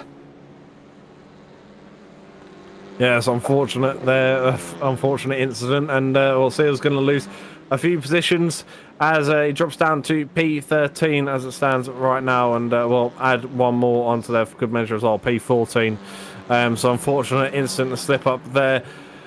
Littler is currently in P9 though, 1.5 seconds behind Van Olst, so that's a bit of time to try and claw back. But there's we've seen quite a few more cars, I say, make contact in this third race. So whether the heat in these rigs for these races slightly getting to them as Mick Barry takes a little venture into the beaches of Scotland down there. So yeah, whether the heat is getting to these guys or not, or maybe it's just the length of time spent in these cars, it could be getting to some of these drivers, I think, James. Yeah, Crowther's just gone past Dima. Dima got to have a slowdown. I'm sorry, you can't tell me you haven't on that one. I'm not going to lie, because that was a completely different angle there. Dima sandwiched between the blade designs of Crowther and Gibbons, so Gibbo's trying to have a go once more. Parfitt is still he's got Carl Hardy alongside him. It goes in a little bit too deep. I know you want to let him through, boy, but that's probably not the best way of letting Carl Hardy through. Now the battles up front are getting closer again with Murray, Mould and Chappell, as we've still got, believe it or not, we've still got nearly 7 minutes remaining of this race. Yeah, still plenty of time for plenty of action. So really looking forward to the next sort of 7 odd minutes of this event. And well, Dan Mould trying to put the chase on. Murray is putting the chase on to Chappell as well. And Newman has again fantastic lead at the minute, so you can try and control that breathing and keep calm out in front and try and make some more gains as Chappell concedes the position leading into the jump now. And here they go all through that bumper to bumper for Mould as well. Only 2/10 splitting the two cars now. Slight damage on the front of Mr. Mould's car. Hopefully that isn't affecting any kind of power this time, as we saw last time out. And Ridley also missing the front bumper, which I think was a mirror image of what we just saw in the previous race as well. These guys going side by side now up the home straight. Damal's got the outside line. Can he carry that momentum?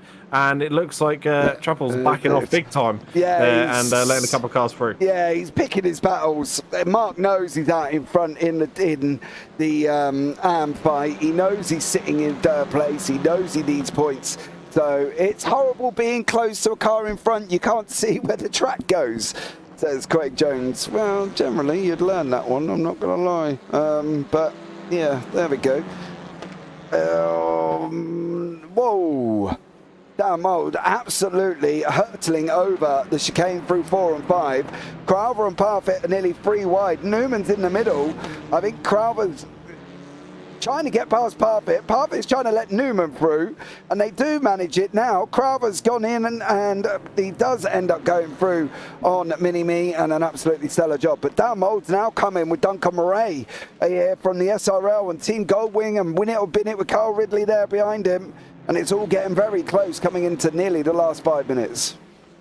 It certainly is, and I think the lockup seemed to be a key thing, well, a common thing that we see in all the races so far in turn 1, but it does seem to be the decider on who gets the more momentum through that first corner, because Damol he had a slight lockup, but nothing major compared to those behind, and he did pull away ever so slightly. So it does seem to be that the slight brake differences in that turn 1 make all the difference in terms of the time on track between these cars and well, the overall standings, because there's a reason why Mr. Mould is fighting so high at the minute. There's a reason why Ridley is all up on the bumpers of those cars ahead as well. So there is reasons for this, and while this is going to be interesting going into turn 1 again, because Mould and Mariah are going to go at it once more, and well, Mould's going to have the inside line. Is the cutback on? It isn't quite there, so Mould's going to maintain that position for now for this next lap, but the battle looks like it's going to be on. There's the flashing of the lights,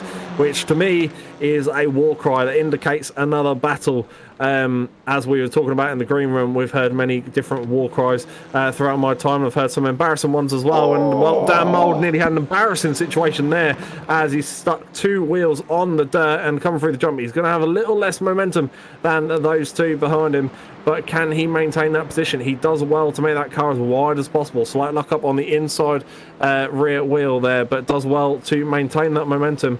And once again, holds that P2 for another lap. How long can Mr. Mould do this? He's got another 4 minutes to go in this session.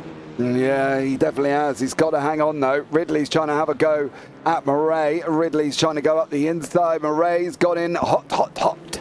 And that's going to allow Ridley through. Further down the order, Adam Dalmont is battling out with Andy Littler. Then you can see Alan McCain and David Ayres.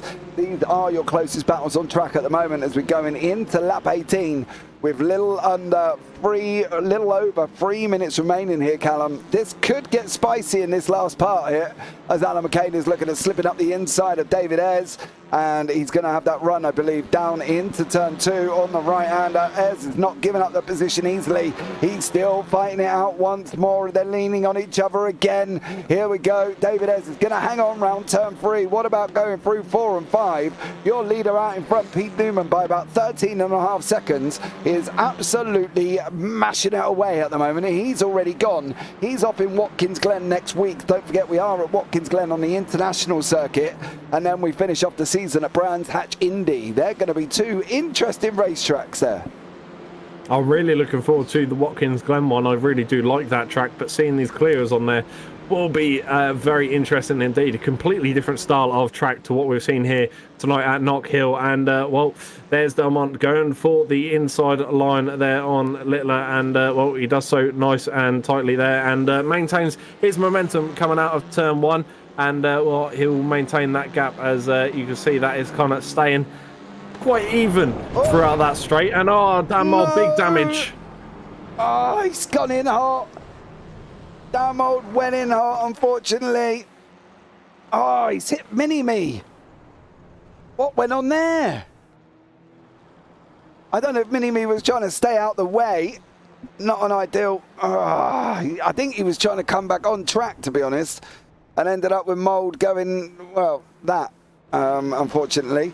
But he's still in the fight. Murray and Ridley are still there, and they're still in front of him, so he's not too far back for Dan Mould and Duncan Murray and Carl Ridley. So he can have a go again with Newman still out in front at the moment. Your leader is literally on his way up into turn 8. I'll keep an eye on the time here. I don't think we're going to hit the final lap this time around. I think they're going to have one more here before we're on to the final lap. Yeah, I think you're right there. And wow, what a bit of airtime we just saw for Mr. Mould there, because he's now on the hunt for Ridley and Murray just up in front. And well, Murray's done a fantastic job this race of battling out up there for the podium spot, and he currently sits on that bottom step of that podium. So can he maintain that for the last couple of minutes here as your top battle for really P2 between these three is now heading around turn 1. Slight lockups there for the inside rear wheel of all those, and they go around, stay equidistant as it stands coming out of turn 1 as well. So not much movement between those three there. Equidistant. Indeed, big words for big events. Big words, big words. So Pete Newman is going to come round and take the white flag there. He's equidistant from the car in front of him. Look at Callum getting all posh in the booth. I don't know. So Newman comes over the line. He takes the final lap here. Barney's waving. What about Mould and Murray? Well, they're in literally close contact with each other on the run round that final corner. And Mould's off a little bit off the side of the circuit there. He's going to try and get past Duncan Murray on the final lap here. Mini-Me's coming back out the pits. I think he's been in there quite a few times this evening. I've got him as 18, but that can't be right, surely. No, I wouldn't have thought he'd been in there 18 times. I think even for someone like me, my caliber, I think even that's a struggle to be in the pit 18 times. But potentially like 18 laps worth, maybe. Yeah, possibly. Over the course of three races. Obviously, if there is damage on that vehicle as well, so that's a possibility. But Damel's got to really try and amp up that pressure now. Newman is going to come over the line. It is going to be Pete Newman for race 3. He repeats what he did in race 1. Takes the victory with Carl Ridley. What about Dan Mould? How did Murray end up off the side of the circuit? Oh, there was contact. Contact again. And unfortunately, that is the result of that one. Then you've got Mark Chappell takes the win in the AM, sorry. So a great win from Chappell there. And then we've got Danny Kazar coming over the line in second place, with David Ayres finishing off the podium here for third place in the AM. So stellar job from Ayres. He's made the podium every single race there. So fair play to David Ayres, an absolutely stellar job. Just waiting for Carl Hardy to come over the line. He has done. And then we will be able to bring you up the final results of the final race of the evening. Let's have a look. And we have got Pete Newman, your winner, with Carl Ridley in second, Dan Mould in third. Then you got Mark Chappell taking the victory in the AMs. Picked his battles all the way this evening, did an absolutely stellar job. John Bailey fifth, Sam Van Oel sixth, and Adam Delmont in seventh. Danny Kazar made it 4 wins out of 4 and then didn't go on, and unfortunately finished outside the top 3 in race 2, but does manage to get back in for race 3. Alan McCain 10th, David Ayres 11th, Andy Littler 12th, Carl Jacklett 13th, Carl Hardy, Michael Seal, Derek Crowber, Dan Lewis and Mick Barry. So Mick Barry rounds out your top 18. Then you got Lee Deemer, Chris Dixon, Edward Parfitt, Stuart Gibbons, Rob Williams, Paul Godden, Sam Smith, Craig Jones, Charles Kellerman and John O. Johnson, with Sir Alan Toon not finishing this evening's race. Well, Callum, I think we can safely say that was an epic evening of racing, should we say? That certainly was. There was good. There was, I wouldn't say bad. There was tense moments and a couple of trip-ups through this course, but it's not an easy course to get around, I have to say. So I think all these drivers done a fantastic job, and they brought us some fantastic entertainment tonight as well. So awesome stuff from everyone out on track. Definitely was there, and we can have a chat with Paul Godden here this evening as well. Paul, welcome in. How are you? Yeah, good. Thanks, guys. How was your evening of racing? It looked like, Paul, at times it got a little bit manic out there. Yeah, it was a really interesting circuit going this way round. I still don't know if I like it or not, but I had some of the best racing I've had all season at the back of the field. And unfortunately, race 3, it all got a bit too much, and I think we pinballed off each other, and I come off worst, unfortunately, which was a shame because I was enjoying the evening. But these things happen sometimes when you're racing these small cars around these small tracks, and they just one little tap in the wrong place and it spins you around. So I've watched it back a few times, and I don't think anyone's really to blame. I think it's just 4 cars into one, and the track narrows. It doesn't really work. Yeah, no, I think the problem is the short laps as well.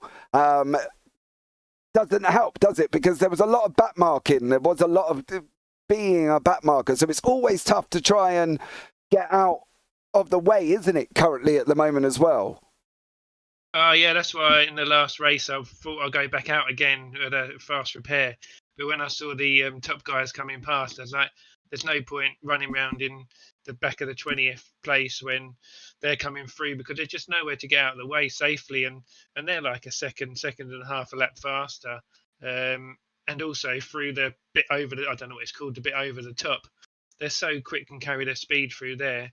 They'll just end up hitting the back of you, and you'll ruin their race as well as yours. So it's a very, very difficult track to get out of the way safely. And overall, I think the racing I saw and was involved in was really good, really clean.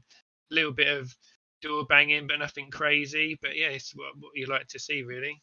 Yeah, going forward, we've got Watkins Glen and Brands Indy. So they're going to be 2 interesting circuits. Yeah, Watkins Glen, I'm really looking forward to. I've never driven these. I don't think I've ever driven a front-wheel drive car around there. So Brands Hatch I've done quite a few times. But yeah, that's going to be really interesting 2 circuits to finish the season off. And yeah, really looking forward to it. And yeah, it should be a great end to the season, hopefully. Yeah, definitely should. Bob Paul, thank you so much for joining us there, bud. Anyone you want to give a shout out to before we let you go? Yeah, I'd always like to shout out to yourself and Callum tonight for doing the great job on the broadcast, and obviously your admin team for organising such a great event. And shout out to all the drivers tonight. What I saw, they were driving really well. And another guy, I think there was a new guy maybe called Michael. Michael, yeah. He had a good battle with him, and I hope he comes back for some more racing. I know he got a bit bashed around a bit, but hopefully he really enjoyed it, and he can see him in the rest of the season and maybe in the future seasons. Awesome stuff. Well, Paul, thank you so much for joining us, bud, and look forward to seeing how you get on at Watkins Glen. Cheers, guys. Well, there you go. That was from Paul Godden, obviously our sponsor of this evening's race as well. So a big shout out to the guys at Simstickers and SimLife. Please go and check them out down in the description below. Callum, well, that was exciting, wasn't it, I think? Yeah, I think there's many words that you could really use to describe what we had seen tonight, but many good ones as well. So, yeah, fantastic action as always in the Clio Cup. It's always a pleasure to join yourself in the booth in the Clio Championship, and well, it's always a spectacular championship to watch as well. When you're sitting there at home, you need something to entertain yourself. There's always entertainment in the Clio Cup that never fails to succeed when it comes to the entertainment purpose of things. But all in all, some great racing tonight and some seriously good pace. So bring on Watkins Glen is all I can say. I think Watkins Glen's going to be absolutely amazing. Phil, sorry for jinxing Mini-Me. Don't worry, mate. He has his moments. It's fine. He's just messaged me. I can't read it out on the broadcast, but let's just say he doesn't like this track. All right? Other than that, you can imagine what words I'm bleeping out. So there you go. But overall, a fantastic evening. I did wonder how this would go, and to be honest, it went fairly well. So I'm quite happy about this. On to Watkins Glen we go. Don't forget, guys, we've got more racing coming up later on this evening at 2 a.m. If you are a little bit of a night owl, we've got the LSRL GT3 from Long Beach Street Circuit. And then tomorrow morning at 5 o'clock in the morning, so if you are an early bird, you can come and watch me and Biggles do the Sunday Drive Racing Round 2 from Valencia. But have a look on the YouTube channel, guys. They are listed all the way up until Thursday, I believe. So have a look at that as well, because it's a full weeks of racing going on here on the JPB YouTube channel. But I think, guys, for now, that's going to round out tonight's race. I hope you have had a wonderful evening. But from myself and Callum Mileham here in the booth, you all take care. Have a great week. And you never know, we might see you on the track sometime. Good night.